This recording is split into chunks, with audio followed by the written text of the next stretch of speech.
সম্পূর্ণ সুযোগ থাকা সত্ত্বেও সঠিক সময় শেখ মুজিবুর রহমান স্বাধীনতা ঘোষণা না করায় আমাদের স্বাধীনতার জন্য ৩০ লক্ষ মানুষকে নিহত হতে হয় এবং ২ লক্ষ মা বোনকে ধর্ষিত হতে হয়।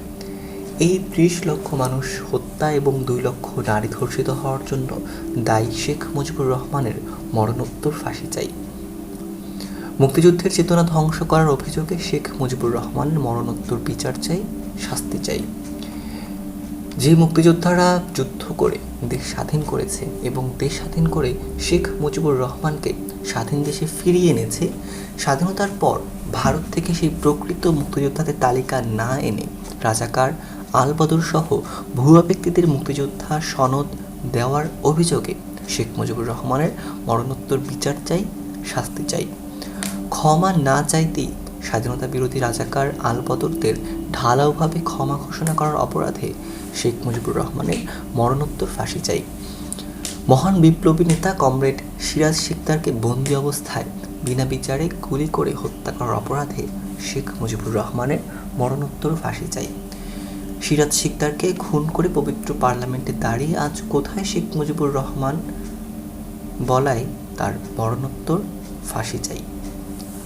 জনগণের ভোট দেওয়ার অধিকার, মিছিল করার অধিকার, দল করার অধিকার এবং সংবাদপত্রের স্বাধীনতা হরণ সহ সংবিধানের মৌলিক অধিকার হরণ করে জাতির উপর একদলীয় শাসন চাপিয়ে দেওয়ার অপরাধে শেখ মুজিবুর রহমানের মরণোত্তর বিচার চাই, শাস্তি চাই। 1975 সালের 15ই আগস্ট শেখ মুজিবুর রহমান নিহত হওয়ার পর অনেক চেষ্টা এবং কষ্টের পর শিক্ষিত ছাত্র যুবকদের মাঝে মুক্তিযুদ্ধের চেতনা ফিরিয়ে আনার ধারার সূচনা হয়েছিল। ছাত্র যুবকরা ভাবতে শুরু করেছিল রাজনীতি হচ্ছে মানুষকে দেওয়ার জন্য, পাওয়ার জন্য নয়। কিন্তু শেখ হাসিনা এসে সন্ত্রাসী, চোরাকারবারি, কালোবাজারি, ঘুষখোরদের রাজনীতির চালিকা শক্তিতে পরিণত করেছে এবং রাজনীতি থেকে সকল প্রকার নীতি আদর্শ ছেটিয়ে বিদায় করে প্রতিষ্ঠিত করেছে নীতিহীন এক রাজনীতি। এই অপরাধে শেখ হাসিনার বিচার চাই, শাস্তি চাই। ভারতে বসে স্বাধীনতার ঘোষক মুক্তিযোদ্ধা রাষ্ট্রপতি জিয়াউর রহমানকে হত্যার ষড়যন্ত্র পরিকল্পনা করে 1981 সালে 30 মে তা বাস্তবায়ন করার অপরাধে শেখ হাসিনার ফাঁসি চাই। 1982 সালে জনগণ কর্তৃক নির্বাচিত বিএনপি সরকার উৎখাত করে সামরিক সরকার প্রতিষ্ঠিত করার ষড়যন্ত্রে লিপ্ত থাকার অপরাধে শেখ হাসিনার ফাঁসি চাই, শাস্তি চাই। সামরিক স্বৈরাচার জেনারেল এরশাদকে হাতের মুঠোয় রাখার জন্য ষড়যন্ত্র ও পরিকল্পনা করে ছাত্র আন্দোলনের নামে 83-র মধ্য ফেব্রুয়ারি ঢাকা বিশ্ববিদ্যালয়ের ছাত্র জাফর ও জয়নাল এবং 84-র ফেব্রুয়ারিতে সেলিম ও দেলোয়ার হত্যার অপরাধে শেখ হাসিনার ফাঁসি চাই।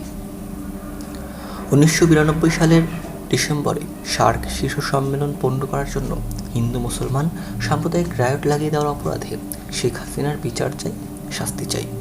1992 সাল থেকে 96 সালের মার্চ পর্যন্ত আন্দোলনের ইস্যু তৈরি করার জন্য ঢাকা শহরে 103 জন নিরীহ অজ্ঞাতনামা সাধারণ মানুষকে খুন করার অপরাধে শেখ হাসিনার ফাঁসি চাই।